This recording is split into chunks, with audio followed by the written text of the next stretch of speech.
Hello students, today we are going to start second unit solution chapter of class 12th. In the first part of the solution, we will discuss about solution, what is the meaning of solution, classification of solution, correct concentration of the solution, formation of solution, solubility of a gas in solution, vapor pressure of solution, Raoult's law, ideal and non-ideal solution. Then at the end we will discuss about azeotrophs. Then first point is, what is the meaning of solution? Homogeneous mixture of two or more substances is known as solution. और आपको homogeneous mixture liquid और solid का हो सकता है, solid solid का हो सकता है, gas gas का हो सकता है. So homogeneous mixture of two or more substances is known as solution. For example, sugar and water is a mixture, and that is homogeneous mixture. It is an example of solution. Example of solid solutions, we can take example of brass, and in this case copper and zinc are the components of that brass, and brass is example of solid solutions. In the similar manner, German silver. In German silver, keep in mind that no silver component is there. Here components are copper, zinc and nickel, and these are forming German silver solution. You can see here brass. One model example is given to you, diagrammatic representation. Then German silver is another one. See the difference in the color when third component nickel is added into the German silver. Then solution. Solutions may be binary, means when two component solution is there, then that is known as binary solution. When it is three component solution, then it is known as ternary, and when it is more than three components, then that is known as multinary. For example, gases in the nature, there are many gases, therefore it is example of multinary components solution. And then binary solution, sugar and water solution. In that case, we are giving two terms, solute and solvent. Then what is the meaning of solute and solvent? First point, solute. The part of a solution that is being dissolved is known as solute. The part of the solution that is being dissolved. या आज के date में हम लोग direct क्या define करते हैं?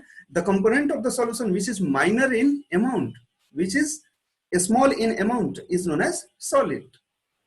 Then solvent. The part of the solution that dissolves the solid is known as solvent.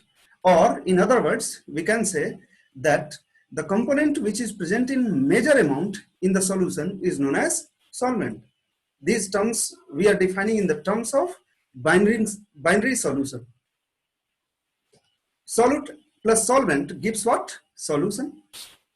And solutions can be of 9 types. You see here, first point, when gas mixture is there, its best example is air. Then gas and liquid, aerated water, CO2 plus water, or water plus oxygen are examples of this class. Then next one, gas and solid. It is an example of hydrogen in palladium. Next one is liquid, alcohol in water, benzene in toluene are examples of this class. Then liquid and solid, where solid is, this column is for solvent and this column is for solute. Then liquid solid examples are mercury in zinc amalgam. Then liquid and gas, CO2 dissolved in water is example of this class. Solid liquid examples, sugar solution, salt solution, etc. And then 8th one is solid gas, that is a smoke. And solid solutions are various alloys. Expression of concentration of solution, which we will be discussing today, is mass percentage, volume percentage, mass by volume percentage, parts per million, mole fraction, then molarity and molality. Out of these, many parts you have studied in class 11th first chapter, that is some basic concept of chemistry. We will discuss again. First one is percent concentration. Percentage concentration is also represented in the symbolic form by W by W. W by W इसका मतलब solute भी किस में होगा, मास में होगा, और solvent भी किस में होगा, मास में. So expression is mass of solute by mass of solution into 100 is giving what, mass percentage. Mass by mass percentage, इसी को हम लोग क्या कहते हैं, W by W percentage, या दूसरे शब्दों में इसको क्या कहते हैं हम लोग, mass by mass percentage. Then next one is volume by volume percentage. It is represented by V by V. Volume by volume percentage, symbolically written as V by V. Volume of solute by volume of solution into 100. Then next one is percentage mass by volume, means mass of solute divided by volume of solution into 100. Parts per million. Parts पर million, जैसे हम लोग percentage को हम लोग जैसे mass by mass जो percentage है इसको पीपीएच भी कहते हैं, पार्ट्स पर 100. उसी तरह पार्ट्स पर million means out of 1 million how many parts solid is present there. तो इसको हम लोग क्या कर देते हैं, mass of solute by mass of solution into 10 to the power 6. इसको हम लोग कहाँ यूज करते हैं, जैसे ऑक्सीजन का अमाउंट कैलकुलेट करना हो वाटर में, या कार्बन डाइऑक्साइड को का अमाउंट कैलकुलेट करना हो कोक में, तो वहां गैस का अमाउंट बहुत कम होता है, वहां पर हम लोग क्या करते हैं, पीपीएम का यूज करते हैं, पार्ट्स पर मिलियन का यूज करते हैं. Then next point is mole fraction. Mole fraction is defined as number of moles of a component divided by total number of moles of all components. यानी जिस component का mole fraction निकालना है उसका number of moles ले लीजिए उस component का, और नीचे क्या कीजिए, सॉल्यूशन के टोटल कंपोनेंट से डिवाइड कर दीजिए. फॉर एग्जांपल हमारे पास दो कंपोनेंट है ए और बी, और उसका मान लीजिए ए का हमारे पास number of moles N A है, और सेकंड कंपोनेंट का हमारे पास number of moles N B है. तो हम ले लेंगे यहाँ पर mole fraction of A that is equal to N A by N A plus N B. इसी तरह हमें मोल फ्रैक्शन ऑफ बी लेना हो तो n b by N A plus N b, where Na is number of moles of solvent and Nb is number of moles of solute. Summation of mole fractions, keep in mind that summation of mole fractions of all component is equal to unity. Unity. अगर इनको हम लोग xa plus xb जोड़िए, आप जोड़ करके देखिए तो क्या आ जाएगा, it will come equal to 1. So summation of all mole fractions is always equal to unity.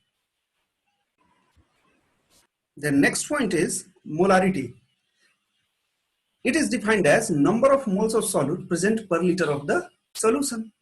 तो कैसे कैलकुलेट करेंगे, number of moles of solute का ले लीजिए और volume of the solution in litre जो है उससे डिवाइड कर दीजिए तो आपको मोलारिटी मिल जाएगा.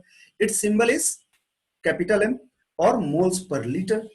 Now see molarity can be calculated by W2 by M2. W2 क्या है, मास ऑफ द सॉल्यूट, और M2 क्या है, molar mass of the solute.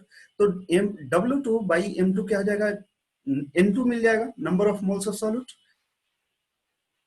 और वॉल्यूम जो है V हमने ml में लिया है तो V को 1000 से डिवाइड कर दीजिए तो 1000 ऊपर चला गया. तो इस तरह से हमारा फॉर्मूला क्या हो गया मोलारिटी कैलकुलेट करने का, W2 बाई M2 और ऊपर में 1000 से मल्टीप्लीकेशन और नीचे volume in millilitre.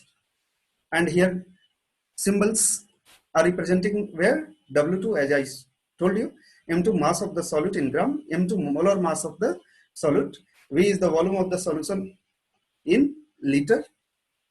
Then molality, it is defined as number of moles of solute present per kg of the solvent.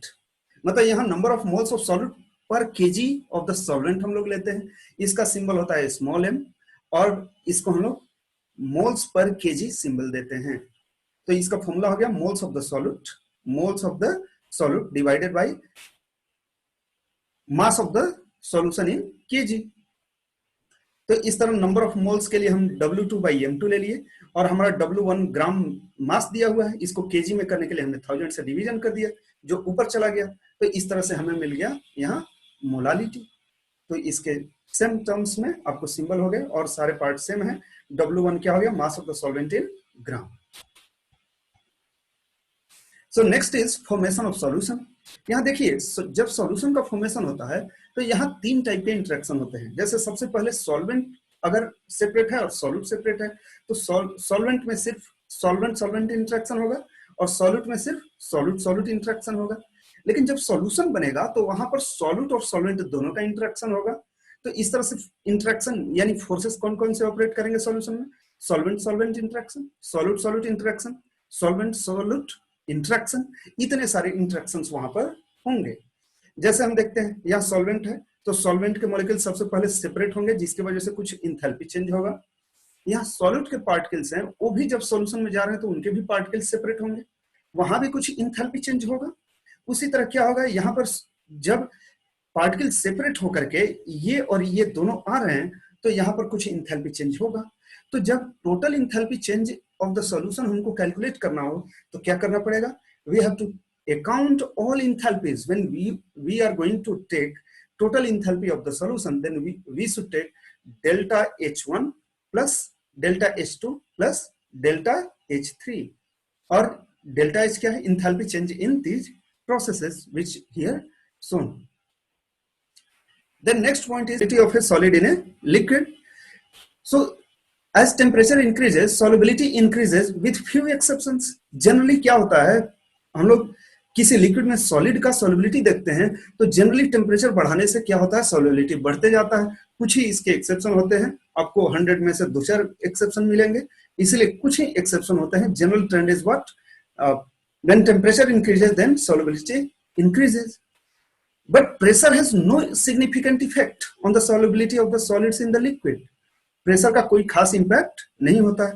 जैसे एग्जांपल लीजिए, देखिए सोडियम नाइट्रेट जैसे टेम्परेचर बढ़ रहा है, ये सॉल्युबिलिटी वर्सेस टाइम आपको ग्राफ है, तो सॉल्युबिलिटी NaNO3 का देखिए सॉल्युबिलिटी बढ़ते जा रहा है, इसी तरह CaCl2 का सॉल्युबिलिटी शार्पली बढ़ते जा रहा है, इसी तरह लेड नाइट्रेट का भी बढ़ रहा है, सभी का बढ़ रहा है एक्सेप्ट सेरियम सल्फेट का छोड़ करके। So very few examples are there where solid solubility in water or in liquid decreases with increase in temperature.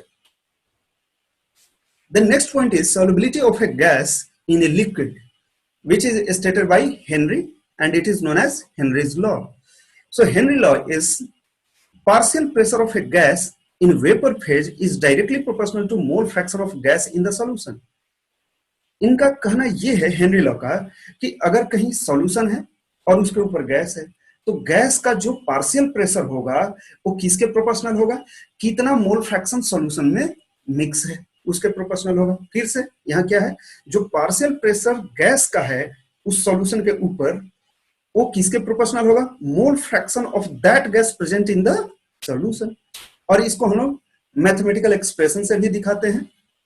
जैसे यहाँ एक आप डायग्राम देख लीजिए, अगर प्रेशर लो है तो लो यहाँ गैस डिजोल्व होंगे, लेकिन जैसे प्रेशर बढ़ा देंगे हम तो क्या होगा, अधिक अमाउंट क्या होगा, लिक्विड में गैसेस सॉल्युबल होने लगेंगे।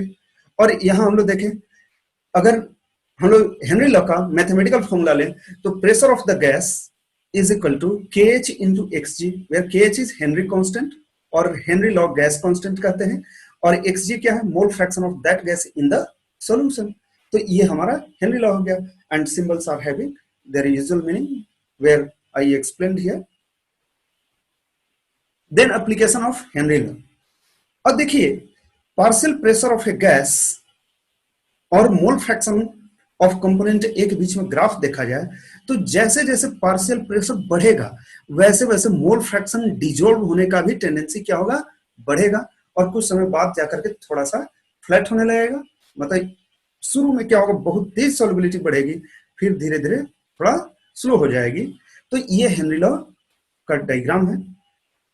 CO2 gas dissolved at higher pressure will not stay dissolved once the drink is opened at lower pressure. जैसे हम लोग क्या करते हैं, कोको कोला वगैरह की या पेप्सी की जब बोतल खोली जाती है तो क्या होता है, गैस तेजी से बाहर निकलता है। क्यों? क्योंकि उनकी पैकिंग जो वहां गैस की हुई है वो हाई प्रेशर पर हुई है, तो हाई प्रेशर पर वो ज्यादा तो घुला हुआ है उस लिक्विड में। लेकिन जैसे हम बोतल का नॉब खोलते हैं तो वहां क्या होता है, वो तुरंत लो प्रेशर क्रिएट होने की वजह से क्या होता है, वो बाहर निकलता है। तो आप देखते हैं तेजी से वहां से गैस जितने कोल्ड ड्रिंक्स है वहां से निकलते हैं। Next point is application of Henry law. Oxygen dissolves into our blood at the lungs because the pressure of oxygen in air is higher and allowing it to dissolve into the blood stream. जैसे oxygen हम लोग जो breathing से लेते हैं lung में, lung से blood में हमारा क्यों जाता है? क्योंकि जो लंग में हमने एटमॉस्फेयर से एयर लिया उसमें ऑक्सीजन अधिक है, तो क्या होता है, ऑक्सीजन का प्रेशर लंग में अधिक होने की वजह से ब्लड में डिफ्यूज हो जाता है और वहां घुल जाता है। उसी तरह जब वहां से कार्बन डाइऑक्साइड निकल करके आता है ब्लड से लंग, जब ब्लड लंग के पास पहुंचता है तो वहां ब्लड में CO2 अधिक रहता है तो डिफ्यूज होकर के लंग में आ जाता है। तो ये टोटल जो ऑक्सीजन का इनटेक और आउटटेक है during breathing process, that is also example of Henry law only. Next one is Raoult's law. It deals with vapor pressure. So first we want to understand what is the vapor pressure.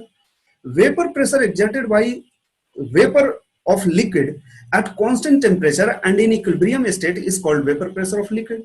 अगर किसी liquid का जो vapour है किसी particular temperature पर equilibrium state में जो उसका प्रेशर बनता है उसी को हम लोग क्या कहते हैं, वेपर प्रेशर ऑफ लिक्विड कहते हैं। अब हम रॉल्ट्स लॉ देखते हैं। तो रॉल्ट्स लॉ क्या कहता है, solution of volatile liquids. Raoult's law deals with solution of volatile liquids. So solution of volatile liquids, the partial vapor pressure of each component in the solution is directly proportional to the mole fraction in the solution for that component. इसका मतलब यह है किसी दो liquid का, volatile liquid का solution है, उसमें हर कंपोनेंट के द्वारा कितना वेपर प्रेशर बनाया जाएगा, तो ये किसके प्रोपोर्शनल होता है, vapour pressure formed by each component is directly proportional to the mole fraction of that component into the solution. जो सॉल्यूशन में हर कंपोनेंट का मोल फ्रैक्शन है उसी के प्रोपोर्शनल क्या होगा, हमारा वेपर प्रेशर भी बनेगा। जैसे हम लोग लेते हैं इसका, यहां पर कंपोनेंट 1 मान लेते हैं हमारा सॉल्वेंट है, तो सॉल्वेंट का जो P1 है यहां पर अगर हम लोग देखें P1 का मतलब partial pressure, P1 represents partial pressure, किसके प्रोपोर्शनल होगा, मोल फ्रैक्शन ऑफ कंपोनेंट 1। और यहां हम लोग प्रोपोर्शनलिटी हटा दें तो क्या हो जाएगा, एक कांस्टेंट ले लिए P1 नॉट। P1 नॉट क्या है, यहां vapour pressure of pure component of 1, vapour pressure of pure component of 1 और A। And you can see here in the similar manner, if you want to calculate P2, तो P2 क्या आ जाएगा, that will be equal to X2 into P2 naught, और P2 naught क्या होगा, vapour pressure of pure component of 2। Then see the diagram here. When mole fraction of component 1 at this point is 1, then second component will be how much, 0. This is because summation of mole fraction of two components of the solution will be equal to 1. तो अगर हमारा x1 कितना हो गया 1, तो x2 कितना होगा, x2 will be 0 at this point. इसी तरह देखिए x1 धीरे धीरे इधर जाने पर घट रहा है, x1 हमारा धीरे धीरे घट रहा है, 0 तक जा रहा है। तो जब ये x1 0 हो जाएगा तो ये हमारा x2 क्या होगा, 1 हो जाएगा। इसका मतलब लेफ्ट टू राइट हम जाते हैं तो x2 बढ़ रहा है, और राइट टू लेफ्ट आते हैं तो x1 बढ़ रहा है।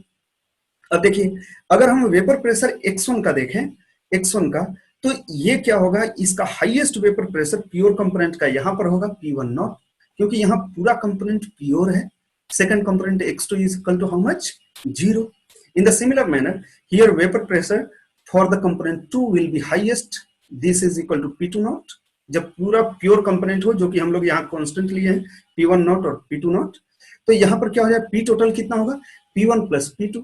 P1 कितना है, P1 equal to x1 P1 not. इसी तरह P2 कितना होगा, P2 यहाँ पर जो है फॉर्मूला के अनुसार x2 इंटू P2 नॉट। तो यहाँ P टोटल जैसे है P1 प्लस P2 हो जाएगा। P1 P2 क्या है, यहाँ पार्शियल वेपर प्रेशर है, तो ये P टोटल कितना हो जाएगा, P1 plus P2, that will be equal to how much, P total will be equal to x1 P1 naught plus x2 P2 naught. So this is what Raoult's law. अब आप इसमें से किसी component को अगर रिमूव करना चाहते हैं, मान लीजिए हम एक कंपोनेंट का डेरिवेशन करना चाहते हैं, तो क्या करेंगे, हम x2 को कितना ले लेंगे, x2 equal to how much, 1 minus x1, put कर दीजिए तो x1 के रिस्पेक्ट में हमको वेपर प्रेशर टोटल मिल जाएगा। इसी तरह x2 के रिस्पेक्ट में लिखना चाहते हैं तो x1 को रिमूव कर दीजिए, x1 भी equal to how much, 1 minus x2, और पुट कर दीजिए, आपको एक कंपोनेंट के रिस्पेक्ट में रिलेशन मिल जाएगा। Next one is vapour pressure of solutions of solids in liquids.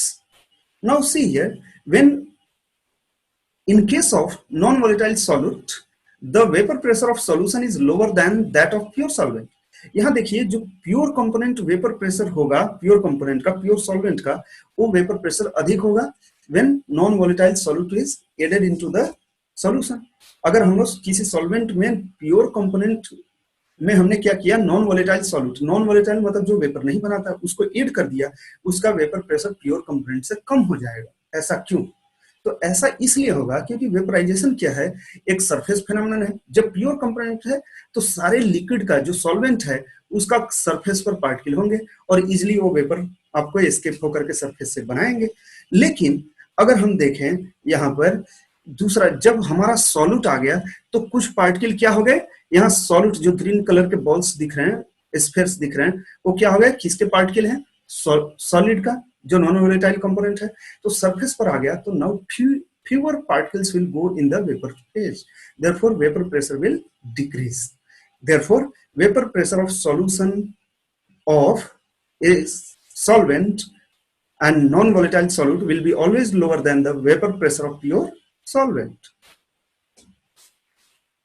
Now the vapor pressure of each volatile component in the solution is directly proportional to its mole fraction according to which law, किसके law के अनुसार, तो ये किस law के अनुसार है, that is according to Raoult's law.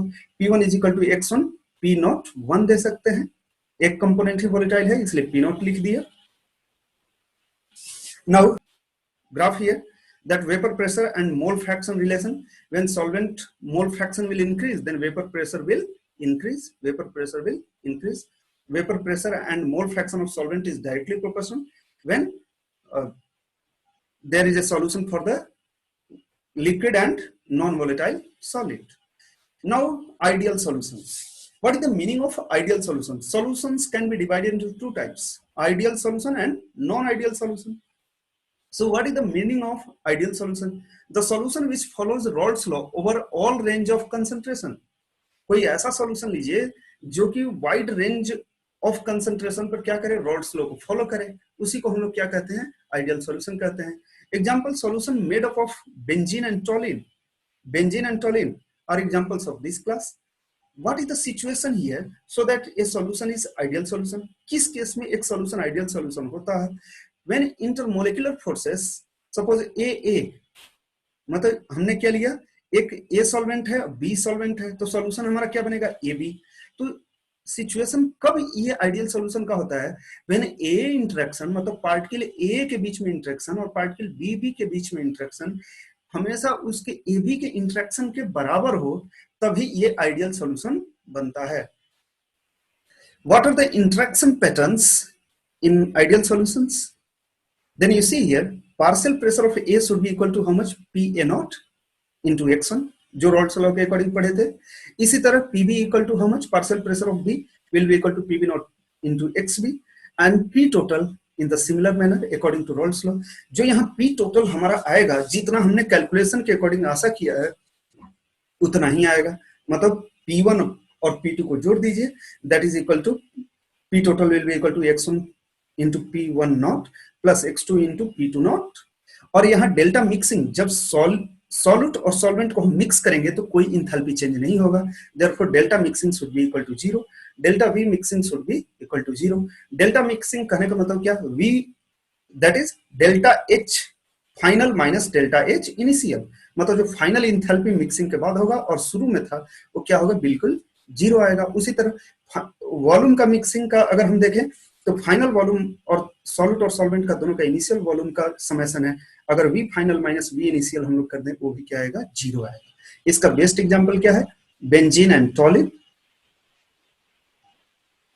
तो यहां देख लीजिए, अगर आइडियल सॉल्यूशन है तो बिल्कुल जो रॉल्स लॉ के अकॉर्डिंग हमारा इक्वेशन होगा, एकदम बिल्कुल टोटल वही रॉल्स लॉ फॉलो करेगा। Diagram should be same as Raoult's law, जो दो लिक्विड के लिए कंपोनेंट के लिए होना चाहिए बिल्कुल एग्जैक्टली वैसा ही होना चाहिए।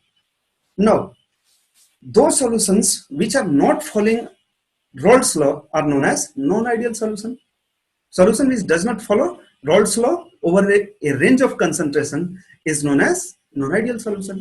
Cause of these deviations lies in the nature of interaction at the molecular level. जैसे वहां ideal solution में हमने देखा था A और BB के सेम ऑर्डर में क्या होना चाहिए, फोर्स ऑफ इंटरेक्शन होना चाहिए ए बी के बीच में। उसी तरह यहाँ क्या है, नॉन आइडियल सॉल्यूशन दो टाइप के हो सकते हैं, solution which shows positive deviation from Raoult's law and solution which shows negative deviation from Raoult's law. These are very important one. We are going to discuss one by one. Then first one is positive deviation from Rolle's law. In the solution which shows positive deviation, the attractive forces between AA and BB are stronger than AB. इसका मतलब क्या, AB जो बनेगा A और BB के comparison में कमजोर बनेगा, या कहिए तो A और BB क्या होंगे, AB के कंपेरिजन में स्ट्रॉन्ग होंगे। And it leads to increase in vapour pressure. जब AB इंटरेक्शन पैटर्न हमारा वीक हो जाएगा, then what will happen, solution particles will move easily into the gaseous state, तो वहां वेपर प्रेशर क्या बनेगा, फास्टर बनेगा।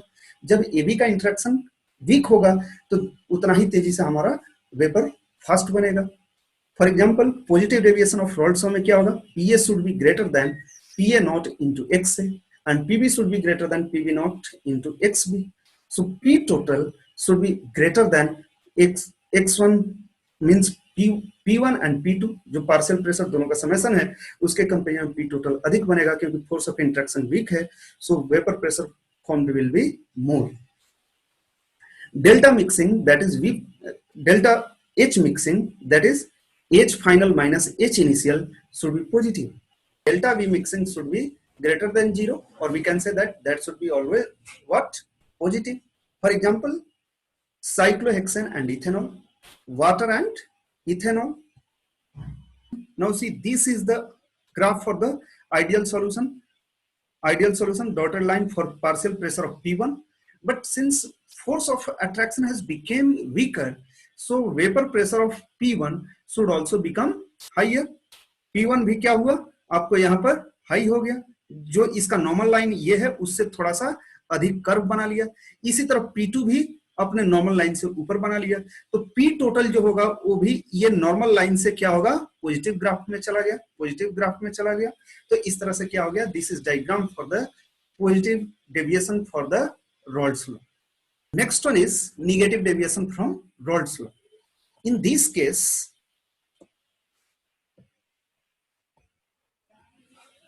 attraction force between AA and BB are weaker than the attraction force between AB। मतलब solute और solvent का जो attraction force है उसके कंपैरिजन में AB स्ट्रॉन्गर है, या ये कह दीजिए कि A और BB AB के कंपैरिजन में वीकर है।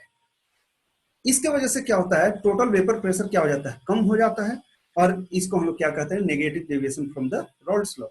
इसमें देखिए जो PA होगा ये अपने पार्शियल प्रेशर के कंपैरिजन में क्या होगा, पार्शियल प्रेशर इसका क्या होगा, PA नॉट एंड XA के कंपैरिजन में कम होगा।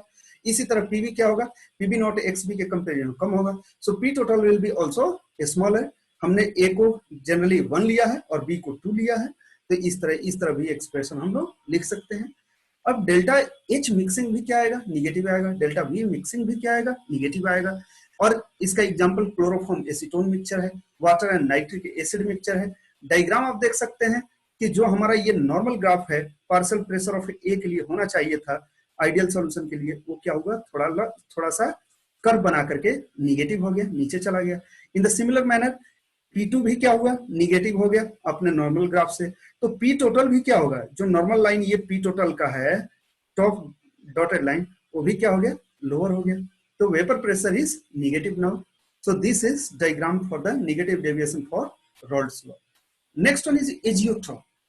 Azeotrope, these are the binary mixtures having the same composition in liquid as well as vapor phase. यहाँ देखिए जो सॉल्यूशन है और इसका वेपर फेज है, दोनों में इनका क्या होता है, मोल फ्रैक्शन का जो रेशियो होता है दोनों कंपोनेंट के बीच में वो क्या होता है, सेम होता है।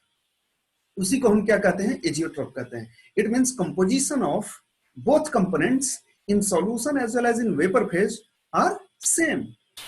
In such case, it is not possible to separate the components by fractional distillation. यहाँ एजियोट्रोप के केस में फ्रैक्शनल डिस्टिलेशन टेक्निक जो हम लोग नॉर्मली सॉल्यूशन को सेपरेट करने के लिए यूज करते हैं यहाँ एप्लीकेबल नहीं होता है। Azeotropes are of 2 types. First one is minimum boiling azeotrope, और मिनिमम बॉइलिंग एजियोट्रोप नाम से ही पता चल रहा है बॉइलिंग के लिए जो टेम्परेचर होना चाहिए था अब उसको हमको कम बॉइल करना है, इसलिए मिनिमम बॉइलिंग एजियोट्रोप कहते हैं।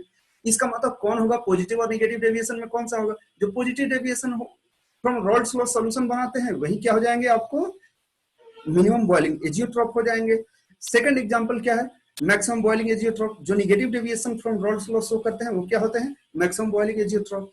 मिनिमम बॉइलिंग एजियोट्रॉप का एग्जांपल हो गया 95% ethanol and water mixture, and for minimum maximum boiling azeotrope क्या हो गया? Nitric acid and water mixture, and composition is for nitric acid 68% and for water is 32%.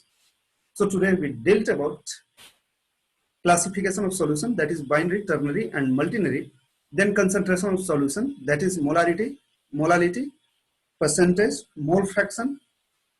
Then we discussed about formation of solution, solvent interaction, solubility of gas in the solution, that is Henry law, then vapor pressure of solution, that is Raoult's law, and ideal and non-ideal solution, and at the end we discussed about agiotrophs. So thank you.